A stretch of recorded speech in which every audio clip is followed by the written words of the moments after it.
Well, I'm going, you don't go there. And then he's egg, don't worry about it. The family of God, forget about it. I know what's going to happen. So we ask Muhammad, we say, okay, what do you say about God? What do you think he said?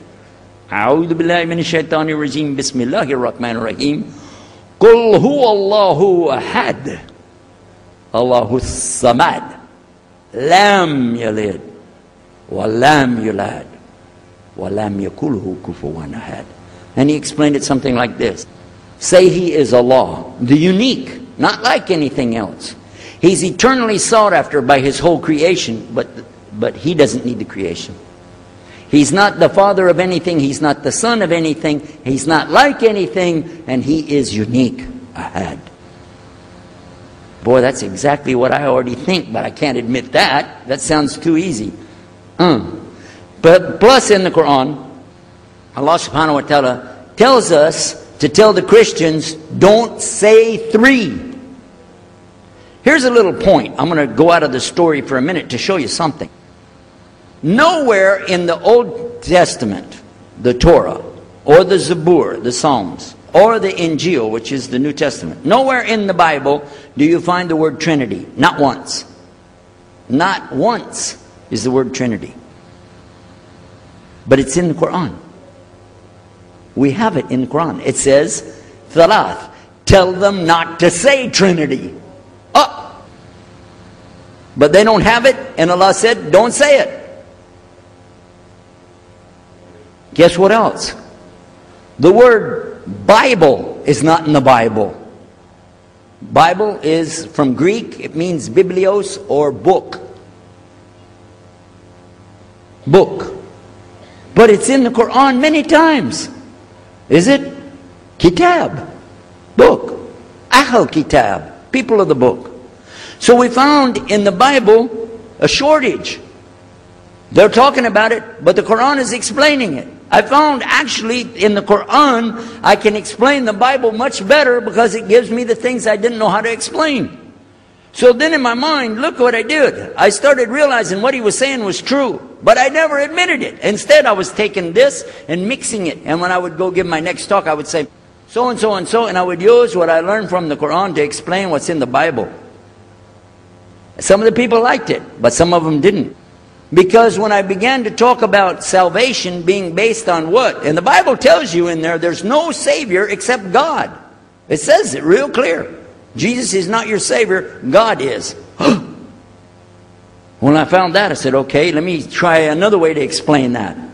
Each thing as I would learn it, I'm trying to change how I'm presenting the thing. It still doesn't dawn on me, I need to do something.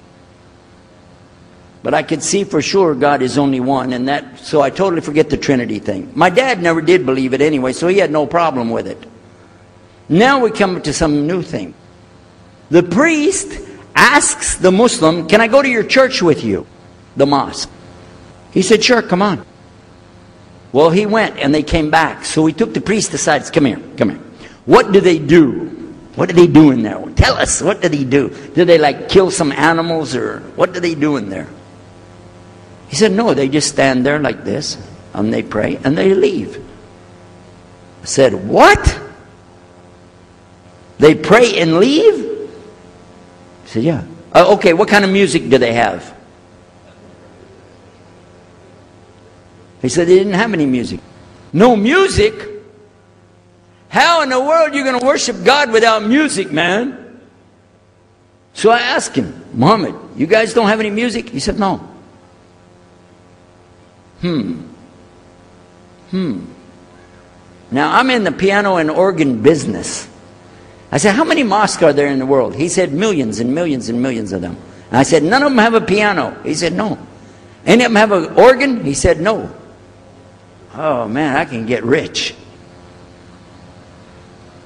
Just introduce some music to these guys, put it in there, you know, bound to be. I said, do the Arabs have any music? He said, oh, Arabs have music. I said, boy, I got it figured out, boy. I can see my next $1 million coming right straight up at me, you know. So then the priest asked again another time, he wanted to go back to the masjid again. He went, this is middle of July, 1991. He went to the masjid with him again. And by the way, this masjid, Sheikh, Muhammad Jabali knows it very well, is on Medina Drive in Arlington, Texas. And that's where they were going to, because we were living in Midlothian, just south of Oak Cliff and south of Dallas. So they didn't come back.